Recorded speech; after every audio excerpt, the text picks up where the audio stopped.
कर्मावती हाँ यहाँ स्टेशन पर क्या बात है? अरे मेरे राजा, इस भीड़ में मैं आपको ढूंढ रही थी। क्या मुझे? लेकिन सच पहले बताओ, मेरा वो कर्मा टाकीज बना कि नहीं? टाकिस के विषय में जानना चाहते हो? हाँ जल्दी बोलो। तो सुनो, मैं सारी बात बता रहा हूँ। बन रहा था जो कर्मा टाकिज आपका, 7वीं बार भी गिर चुका आज है। बात कुछ भी समझ में है आती नहीं, कैसा भारी ये कर्मा गजब राज है।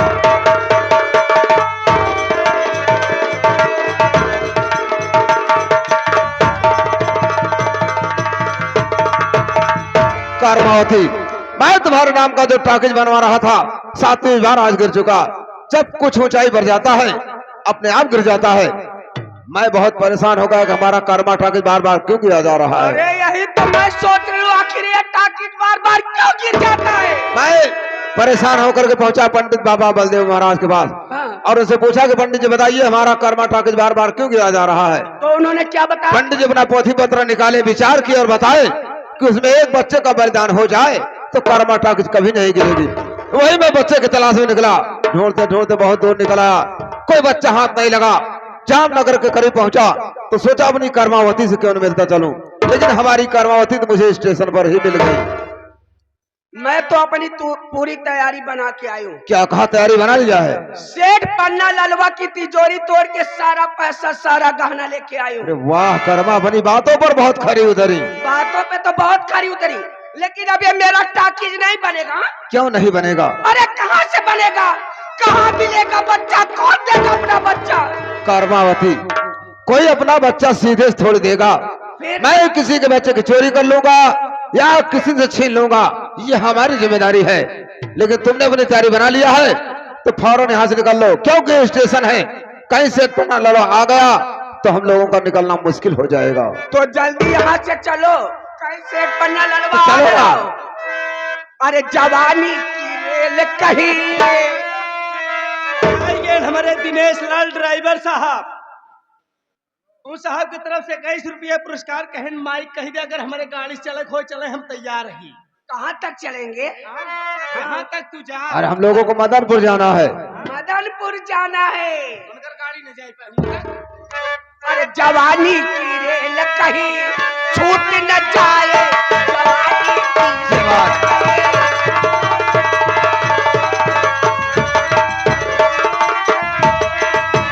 कोई लुटेरा टिकट तेरा मेरा, कोई लुटेरा टिकट तेरा मेरा, चुरा के हम दोनों को छूट न जाए। आओ।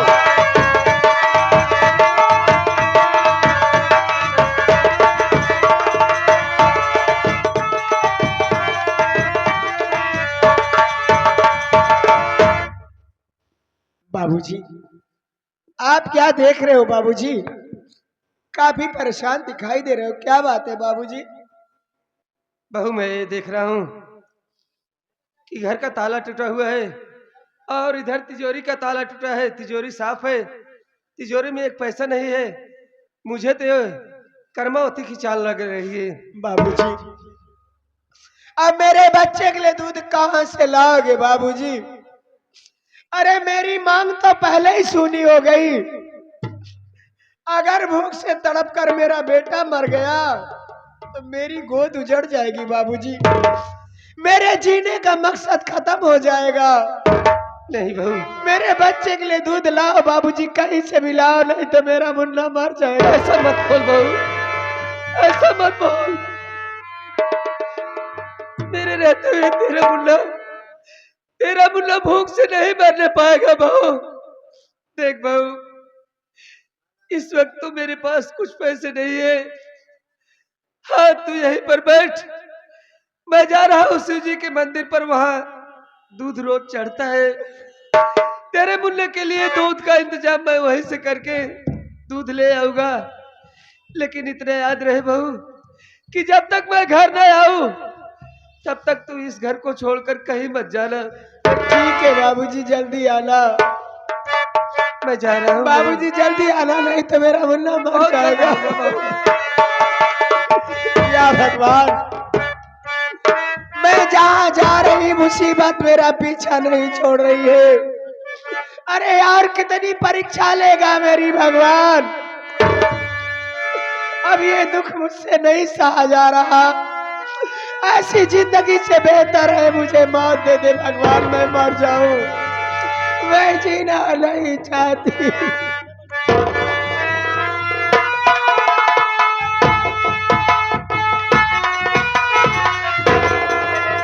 मैं क्या देख रहा हूँ? ये तो रास्ते में कमला साली बैठी है और अपनी गोद में बच्चा भी लिया है।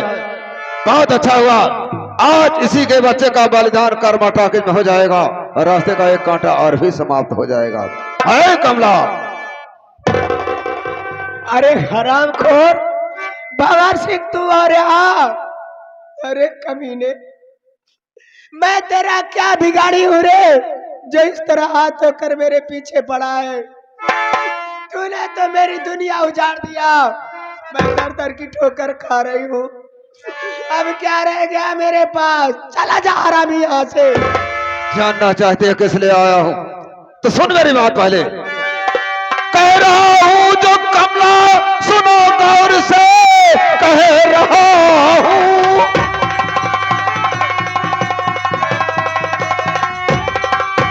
जो कमला सुनो गौर से, गोद भूषण ये जल्दी गहाओ मुझे।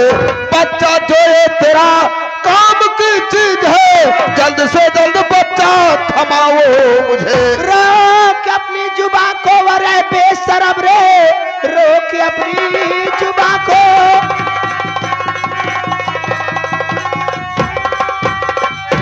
रोक अपनी जुबान को वरे बेशरम। हाथ बच्चे के तन पे लगाना नहीं, नोच कर खा जाऊं। अरे बोटियां तेरी, अपना एक भी कदम तू बढ़ा रहा नहीं। कमला, मैं तेरी बकवास सुनने नहीं आया हूँ। ये बाबू भौर सिंह राजपूत है।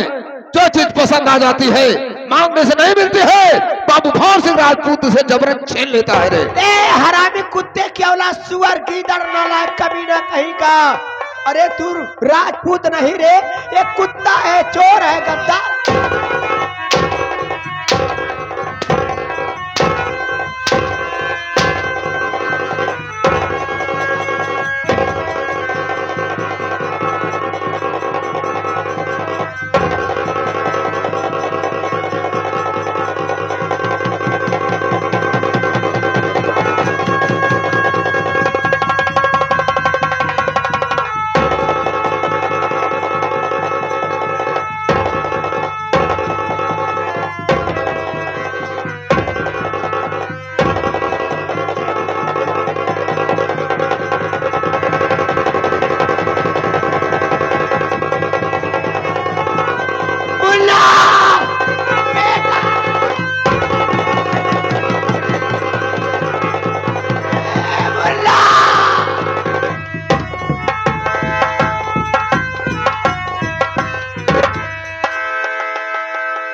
कैसी औरत रास्ते में बेहोश पड़ी है? अरे इससे मुख से तो खून आ रहा है। लगता है किसी ने इसे बेरहमी से मारा पीटा है और ये बेहोश हो गई है। साथी पानी लाओ।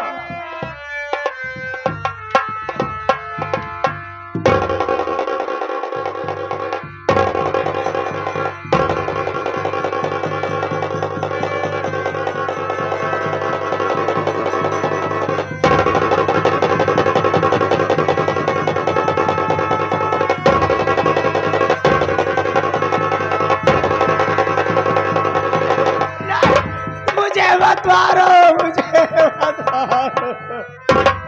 मुझसे मत डर। ये बता कौन है कमीना जो तेरा हाल बनाया है? उसका नाम और पता बता मुझसे। बाबूजी मेरे बच्चे को बचा लो, मेरे बच्चे को भंवर सिंह छीन लो। भंवर सिंह, तू चिंता मत कर, तेरे बच्चे को भी बचाऊंगा और मैं तुझे बचाऊंगा। चल मेरे साथ।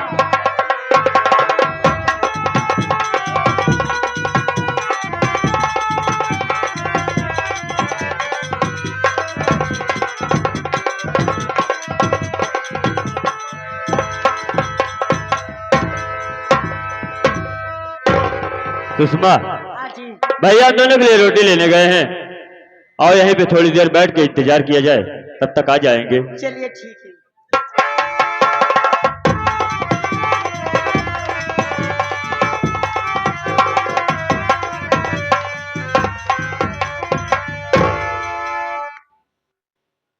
तो मैं क्या देख रहा हूं कि लड़का रास्ते में बैठा है। इसका चेहरा तो मेरे छोटे बेटे संदीप जैसा लग रहा है, लेकिन यहाँ और इस साल में मैं इसे बुला रहा हूं। अगर मेरा बेटा संदीप होगा तो मेरी आवाज सुनते ही मुझे पहचान जाएगा।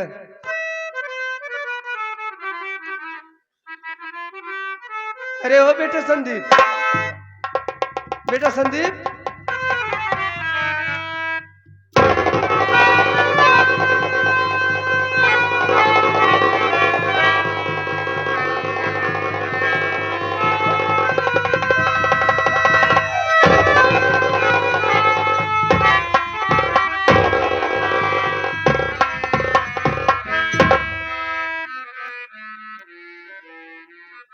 तू यहाँ बेटा इस साल में, और तेरे साथ में लड़की कौन है? बाबूजी, आप मेरे हालात को जानना चाहते हैं तो मैं आपसे जरूर बताऊंगा।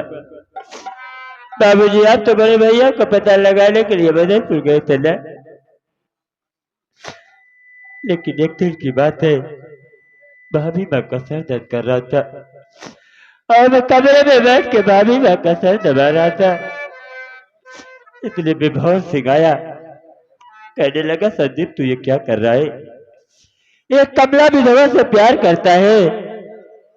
यहाँ तक कि बाबूजी और आप ज्यादा कहने लगा कि ये जो कमला के पेट में बच्चा पल रहा है, ये बच्चे किसी और का नहीं, ये बच्चा तेरा है संदीप। बाबूजी, मुझे गुस्सा आ गया, मैं भंवर सिंह को 2 हाथ मार दिया। भंवर सिंह वही बातें जाकर माँ जी को बताया। माँ जी ने गुस्से में आकर भाभी माँ को घर से मार के भगा दिया। जब मैं कॉलेज से घर पर आया तब अपनी भाभी के ऊपर आवाज दे रहा था, लेकिन भाभी तो नहीं आई। इतने में माँ जी आई और वही झूठा इल्जाम मेरे भी ऊपर लगाकर मुझे भी घर से मार के भगा दिया। घर से निकलने के बाद मैं अपनी भाभी को बहुत ढूंढा, बहुत पता लगाया, लेकिन भाभी का कहीं कुछ पता नहीं चला। दर बदर की ठोकर खा रहा था, भूख प्यास से तड़प रहा था। शिव जी के मंदिर पे पहुंचा, यहाँ पे सुषमा नाम की लड़की बैठी थी। मैंने उसे पानी मांगा, इसने मुझे पानी पिलाया। कहने लगी, बाबूजी आप मेरे साथ शादी कर लीजिए। मैंने बाबू भाई इसके साथ शादी कर लिया। अगर मुझसे कोई गलती हो गई हो तो मेरी गलती को माफ कर देना बाबूजी।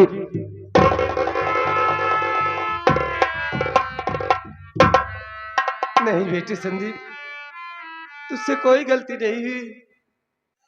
अरे एक बेसहारा को सहारा दिया, उसके साथ शादी कर लिया, इसे कोई गलती नहीं कहते बेटा। सुषमा, ये हमारे बाबूजी हैं, जाकर इनका पांव छूकर आशीर्वाद ले लो। खुश रहो बहू, सदा सुहागन रहो। लेकिन बाबूजी, मैं आपसे एक बात ये जानना चाहता हूँ कि आप तो मदनपुर गए थे बड़े भैया का पता लगाने के लिए ना, तो यहाँ शिव जी के मंदिर पे क्या करने के लिए आए हैं बाबूजी? तू जानना चाहता है ना कि मैं शिव जी के मंदिर पर क्यों आया हूँ? हाँ बाबूजी। बेटा संदीप, तेरी भाभी कमला एक बच्चे का जन्म दी है। ये क्या करे बाबूजी? हाँ बेटा, और उसका बेटा भूख से व्याकुल है। उसके पास दूध नहीं था कि वो अपने बच्चे को पिला दे। मैं मदनपुर से लौटा तो रास्ते में भीख मांग रही थी, भीख मांग रही थी अपने मुन्ने के लिए, दूध पिलाने के लिए। मैं उसे वापस घर लिवा कर आया हूँ। बस उसी के मुन्ने के लिए घर आया, देखा तो घर का दरवाजा खुला और तिजोरी का ताला टूटा हुआ था। मेरे पास एक पैसा नहीं था कि मैं अपने नाती के लिए दूध लेकर आऊं, उसे पिलाऊं, जिससे उसकी भूख मिट जाए। मैं बहू कमला को घर पर बिठा करके आया हूँ। उसके बेटे के लिए शिव जी के मंदिर पर आया हूँ दूध लेने। बेटा, हाँ बेटा, क्या कह रहे तेरी हैं भाभी बाबूजी? कमला जिंदा है और वो एक बच्चे का जन्म दी है। तेरा भतीजा भूख से व्याकुल है बेटे। क्या कह रहे हैं बाबूजी कि आप सूजी के मंदिर पे दूध लेने के लिए आए हैं? हाँ बेटा।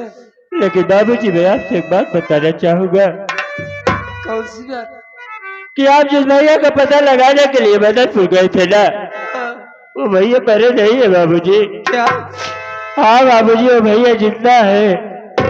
जिंदा है? हाँ बाबूजी। तो कहाँ है?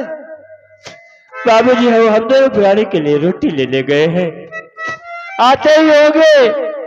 आप यहीं पे रुकिए, तब तक बड़े भैया आ जाएंगे बाबूजी। ठीक है बेटा।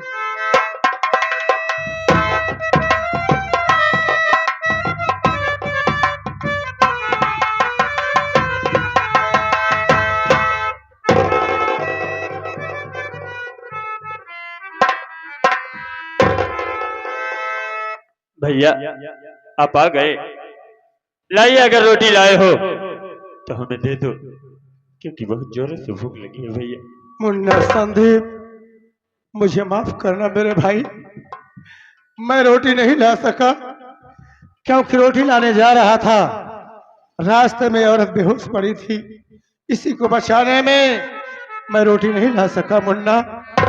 लेकिन मैं क्या देख रहा हूँ, यहाँ पर अपने बाबूजी बैठे हैं। हाँ भैया, बाबूजी शिव जी के मंदिर पे दूध लेने के लिए आए हैं। मैं उन्हें रोक रखा हूँ, आप भी मिल लीजिए भैया उनसे।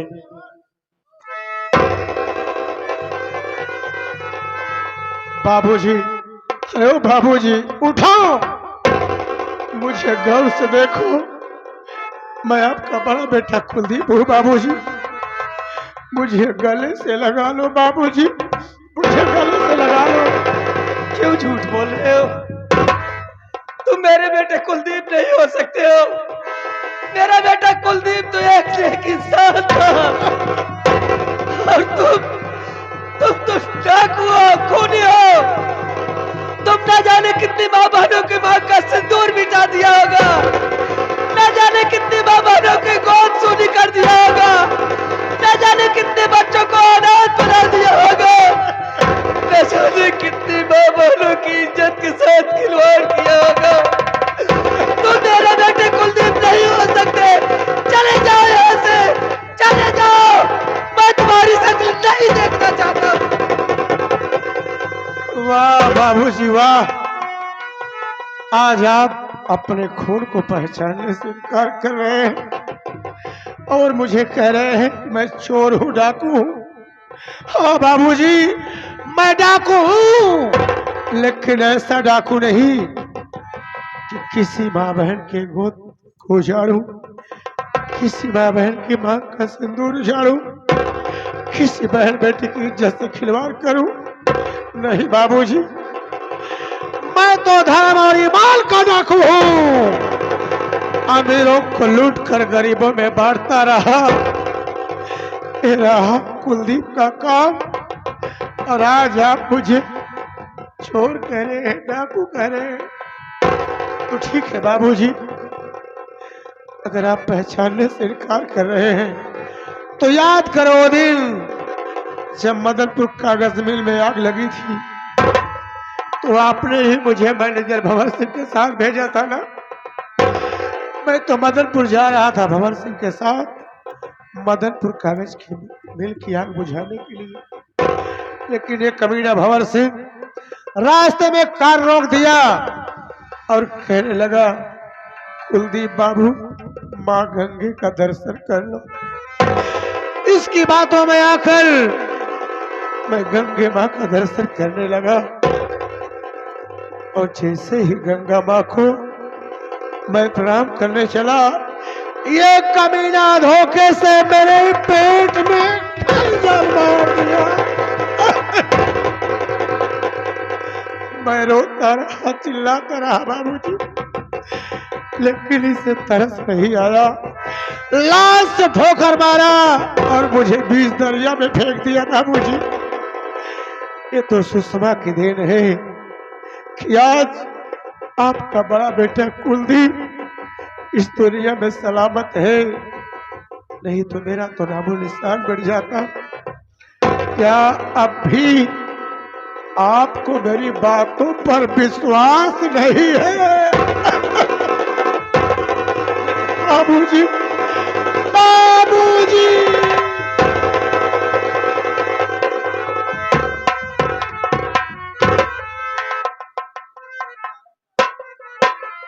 लेकिन बाबूजी, आप मेरे भतीजे के लिए दूध लेने आए हैं ना, आप जल्दी दूध लेकर जाइए, नहीं तो मेरे भतीजे की भूख से जान निकल जाएगी। बाबूजी, बेटा संदीप, तू मुझसे कह रहा है कि दूध लेकर जाओ, नहीं तो मेरा भतीजा भूख से व्याकुल तड़प कर मर जाएगा। अरे मैं किसके लिए दूध लेकर के जाऊंगा? इसे गौर से देख, ये देख, इसे कोई गौर नहीं, ये तेरी भाभी कमला मेरी बहू है। देख,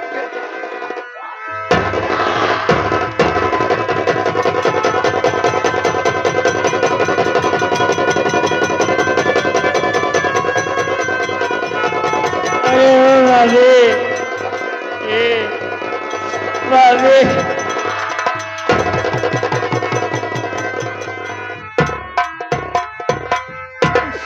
अरे भाभी, कहाँ चली गई थी मुझे छोड़कर? देख तेरे देवर की क्या हालत हो गई। भाभी रो मत भाभी, आज मैं तुझे एक बात बताऊंगा कि जिसके याद में तू रोते भी लगते, ये हालत बना ली। वो भैया मरे नहीं है भाभी। कहाँ है तेरे भैया? वो भैया एक बार मुझे मिला दे। जो इंसान अभी यहाँ निभा कर आया वो कोई और नहीं भाभी, वो हमारे मेरे भैया है। अरे राम,